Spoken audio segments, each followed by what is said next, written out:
Entre le cinéma et la mode, ça a toujours été une grande histoire d'amour. Entre les réalisateurs qui adorent styliser leurs personnages, et entre les designers qui rendront hommage aux plus grands films du cinéma, les deux arts se renvoient sans cesse la balle. Repoussant toujours plus loin les frontières de l'imagination, du corps et du spectaculaire, ils s'enrichissent mutuellement. Pour aujourd'hui, l'artiste qui va nous intéresser sera Alexander McQueen, un grand couturier, mais aussi un cinéphile aguerri. Il s'inspira des films d'Alfred Hitchcock, ou encore ceux de Stanley Kubrick, qu'il affectionne particulièrement. Mais Alexander McQueen se démarque surtout par son goût pour le frisson, l'étrange et l'horreur. Hello, joyeux Halloween! Je suis Tentacule et je vous propose un contenu tournant autour de la mode alternative et des contre-cultures. Aujourd'hui, on part sur un épisode bien plus posé que d'habitude, on va parler cinéma, horreur et mode.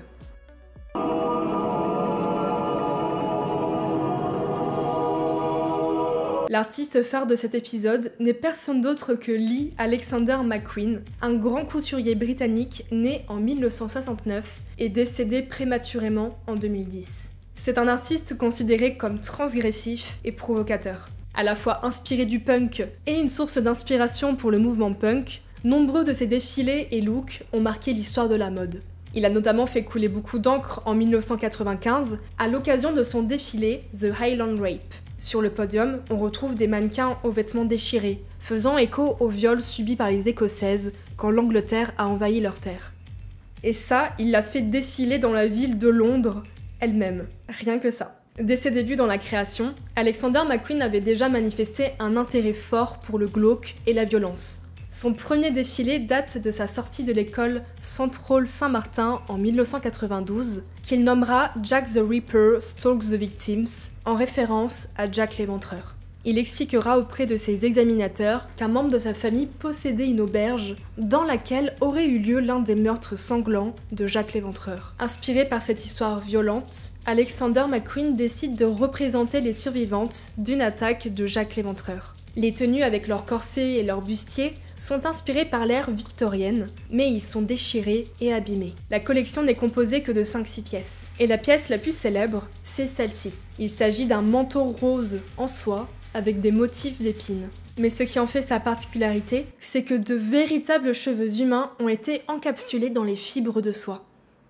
Pour représenter des cheveux arrachés à son propriétaire et d'une grande violence. Alexander McQueen le fera à plusieurs reprises, comme par exemple sur l'étiquette de ses vêtements, en guise de signature. Ce serait aussi une référence aux prostituées de l'ère victorienne qui vendaient leurs cheveux pour en faire une source de revenus.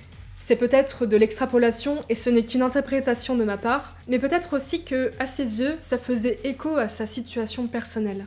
En effet, au début de sa carrière, il était complètement fauché. Son père était taxi et sa mère institutrice. Il avait dû emprunter de l'argent à sa tante afin de pouvoir mener à terme sa seule et unique année d'école. Il est possible, toujours selon moi, que Alexander McQueen percevait son art comme une métaphore de la prostitution, comparant l'industrie de la mode à cette exploitation du corps et de l'esprit. Ces défilés provocateurs feront beaucoup parler de lui et lui accordera une certaine notoriété, surtout dans le milieu de la mode britannique. Il sera pendant 5 ans directeur artistique de la maison Givenchy, succédant à John Galliano. Après quoi, il quitte la maison Givenchy pour vivre de sa propre griffe, celle de Alexander McQueen. Pour aujourd'hui, on va se concentrer sur les débuts de sa carrière, lorsque ses défilés étaient perçus par la critique comme de véritables shows d'horreur. Malgré sa précarité, il n'a pas renoncé à sa créativité et nous aura proposé des looks sensationnels, infernaux, explorant avec violence les thèmes de l'histoire britannique, de la sexualité et de la mort.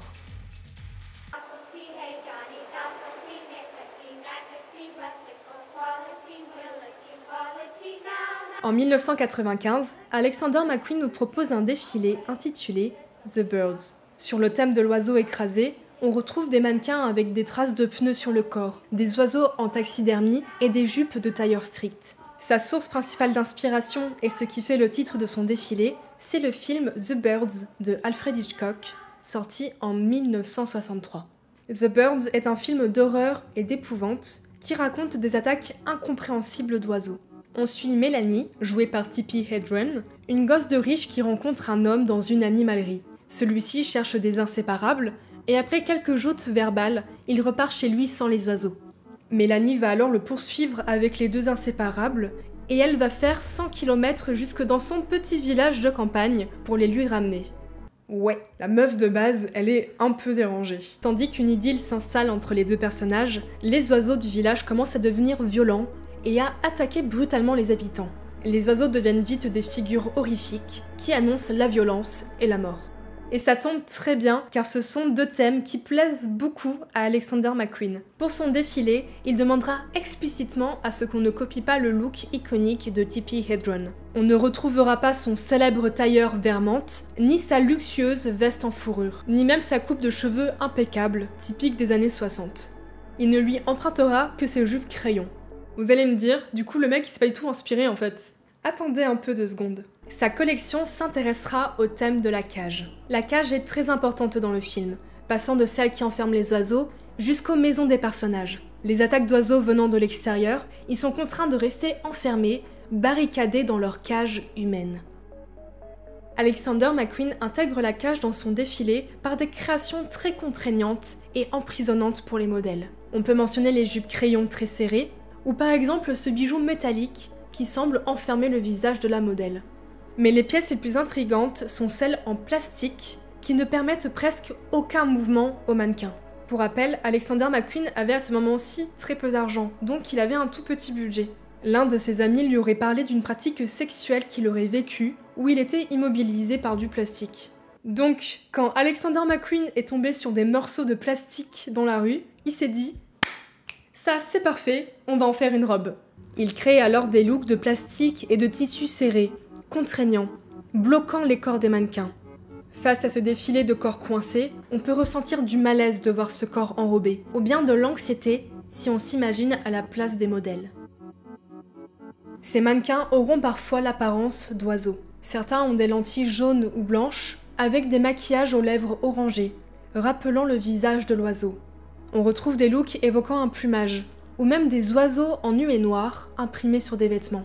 On peut également mentionner cette parure faite à partir d'un véritable oiseau mort qui a été taxidermisé. Quand on observe l'ensemble des looks, on remarque des couleurs de prédilection, comme le orange, le noir et le blanc.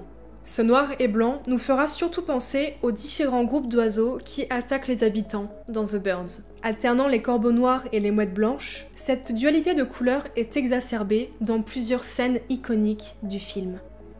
Ces mannequins sont représentés comme des oiseaux écrasés. Sur le podium, on peut percevoir des lignes blanches qui font écho à la route, mais surtout des traces de pneus qui viennent habiller les mannequins. Évidemment, ça va beaucoup choquer. Beaucoup à l'époque vont l'accuser de misogynie et de détester la femme. Au contraire, il expliquera qu'il veut représenter des femmes fortes qui sont capables de survivre à tout.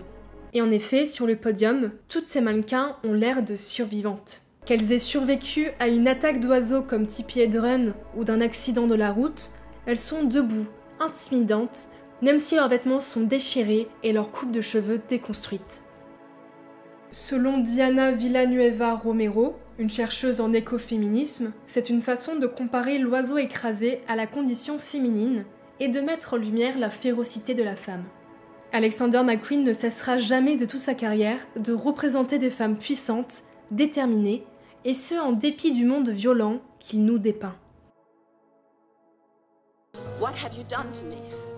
I've given you something you never dared dream of. What? Everlasting life.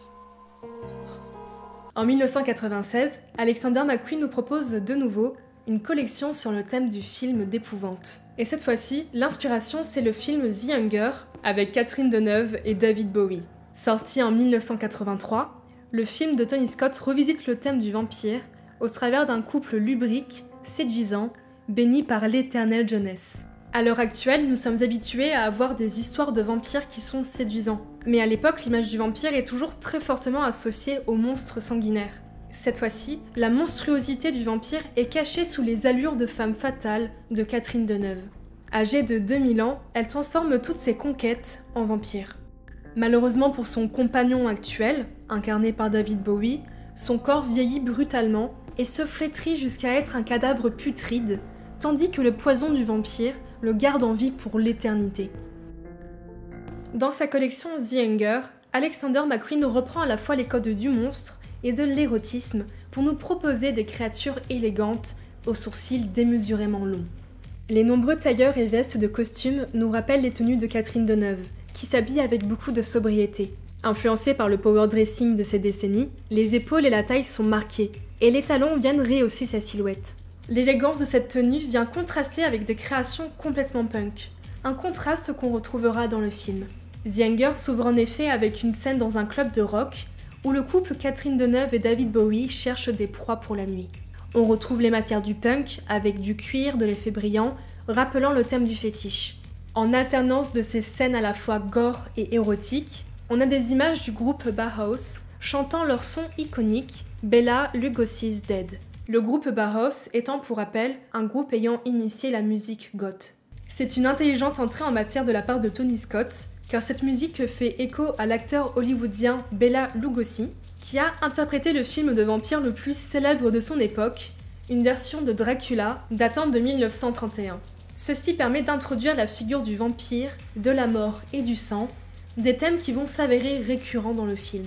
Du côté d'Alexander McQueen, on retrouve bien l'influence du punk, du post-punk, et on pourrait même dire du goth. Les maquillages font brièvement écho au phare de Siouxsie Sioux et du style Batcave, avec des sourcils marqués et des yeux creusés. C'est une théorie de ma part dont je ne suis pas certaine, mais j'ai l'impression de voir dans les maquillages une influence de Nosferatu, le tout premier vampire du cinéma. C'est quelque chose que je remarque au niveau des yeux, mais surtout sur la forme des sourcils.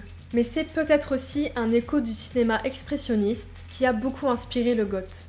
Du côté des coiffures, elles évoquent à la fois le punk et la rigidité des chignons de Catherine Deneuve. Les coiffures sont strictes, plaquées au crâne, avant de partir dans tous les sens dans une influence clairement punk. Et au niveau des vêtements, c'est pareil. Alexander McQueen joue à la fois sur la rigidité et la froidure du film, mais en même temps sur l'aspect explosif des amours et des relations sexuelles présentes dans The Hanger. De la même façon, il aime mélanger à la fois le gore et l'érotique avec des tenues ensanglantées, comme cette veste de tailleur blanche, avec en dessous un haut rouge sang évoquant une chair à vif. Le contraste du rouge et du blanc est assez présent, le rouge évoquant le sang, et le blanc pouvant faire écho soit au teint pâle du vampire, soit à l'innocence immaculée des victimes. Beaucoup de ces tenues frôlent le lubrique, avec par exemple certains mannequins qui ont les seins à l'air.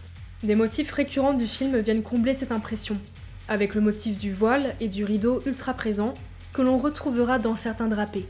Les oiseaux, et en particulier les colombes, sont présentes dans le film, accompagnant Catherine Deneuve partout où qu'elle aille. On retrouvera alors des robes faites de plumes, rappelant aussi l'obsession de Alexander McQueen pour les oiseaux.